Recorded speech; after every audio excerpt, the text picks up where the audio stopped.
আসসালামু আলাইকুম রহমতুল্লাহ। প্রিয় দর্শক, রিসেন্টলি ঈদের পরে খুনি হাসিনার একটা ফোন কল ফাঁস হয়েছে, যেখানে উঠে এসেছে যে বিগত দিনের নির্বাচনে জামাতকে ঠেকানোর জন্য কিভাবে বিএনপির লোকজন আওয়ামী লীগের লোকের কাছে ধর্ণা দিয়েছিল।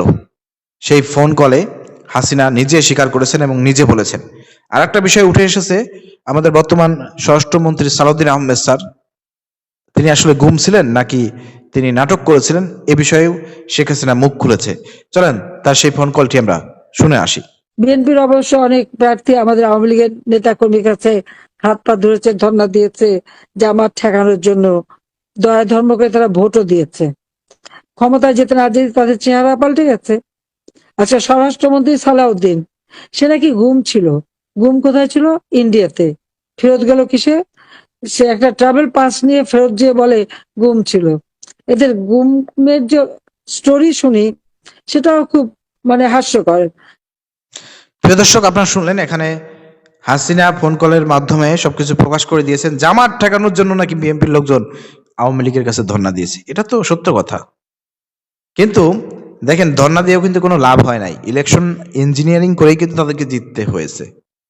এটা হচ্ছে বাস্তব সত্য কথা, তাই না? তো যাই হোক, এখন কিন্তু আমরা দেখতে পাচ্ছি হাসিনা কিন্তু একটু নাখোশ, যে আওয়ামী লীগের লোকজন বিএনপিকে ভোট দিয়ে ক্ষমতায় আনলো, আর এখন বিএনপি আওয়ামী লীগকে সুযোগ দিচ্ছে না, রাজনীতি করার সুযোগ দিচ্ছে না।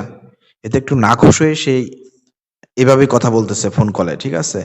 মূলত আওয়ামী লীগ কিন্তু অনেক পুনর্বাসন করার চেষ্টা করতেছে বিএনপি জামাত ঠেকানোর জন্য। দেখেন, জামাতকে ঠেকানোর জন্য আওয়ামী লীগ পুনর্বাসন করলে পরে আপনাদের কোনো লাভ হবে না, এতে আপনারা ক্ষতিগ্রস্ত হবেন।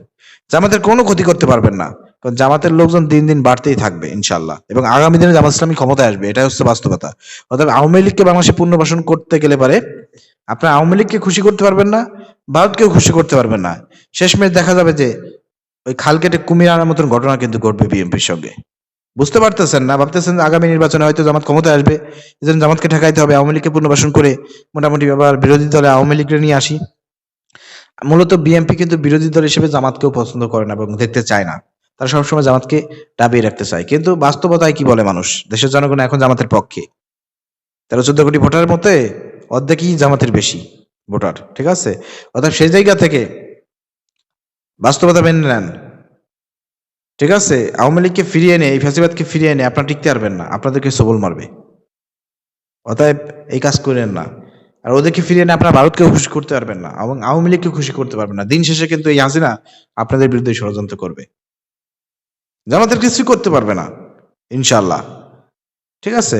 তো প্রিয় দর্শক, আর সালাউদ্দিন আহমেদ স্যারের ব্যাপারে যে মন্তব্য করলো হাসিনা, এ ব্যাপারে আপনাদের মতামত কি? সালাউদ্দিন আহমেদ স্যারকে তো অনেকেই শিলং মন্ত্রী বলে থাকে, এবং তিনি এখন আহ মোটামুটি সর্বোচ্চ পর্যায়ের নেতা, একজন স্বরাষ্ট্রমন্ত্রী, এবং পাশাপাশি সংসদে তারেক রহমানের অবর্তমানে তিনি যদি না থাকেন, সেক্ষেত্রে তিনি দায়িত্ব পালন করবেন, এবং বাংলাদেশের প্রশাসন যে বিভাগ আছে, আপনার সেনাবাহিনী সহ যেসব বিভাগ আছে আমাদের বাহিনীর, সেগুলোরও প্রধান হিসেবে তিনি দায়িত্ব পালন করতেছেন। প্রিয় দর্শক, দায়িত্ব পালন করবেন।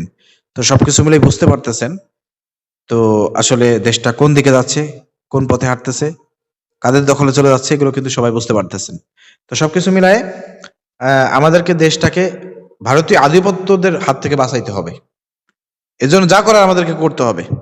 দেশবাসীকে সজাগ দৃষ্টি রাখার জন্য আহ্বান জানাবো, এবং জামাতের সঙ্গে থাকার জন্য আহ্বান জানাবো। ধন্যবাদ। আসসালামু আলাইকুম রহমতুল্লাহ।